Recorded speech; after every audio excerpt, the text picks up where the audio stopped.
Whoa! Flash flood. Whoa! This just came out of nowhere. Northeastern Nebraska, northwestern Nemaha County in southeastern Nebraska, south central Odo County in southeastern Nebraska. Until 8:45. Whoa, whoa. What the frick? This just... Enforcement reported that at 1:49 a.m. water was flowing over the road in the area west of Brock.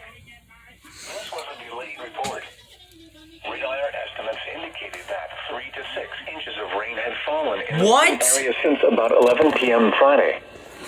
Flash flooding is likely ongoing or expected to begin shortly. More rain is possible early this morning. Expected hazards include flash flooding caused by thunderstorms. Severe weather has been confirmed by law. The following impacts are expected: flooding of small creeks and streams, urban areas, highways, streets, and underpasses, as well as other drainage and low-lying areas. Some locations that will experience flooding include Talmadge and Brock. Turn around. Don't drown when encountering flooded roads.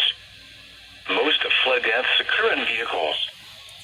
Be especially cautious at night when it is harder to recognize the dangers of flooding. Golly. At 2 a.m. in Lincoln, it was cloudy. The temperature was I thought this... 2.70. I thought it was over. 79%. I thought this whole thing was over. It was east at 8 miles an hour. Oh my gosh. 29.84 inches and steady. Golly. In Nebraska, at Nebraska City, a thunderstorm was reported with a temperature of 68. It was partly cloudy. Can I have some freaking peace, please?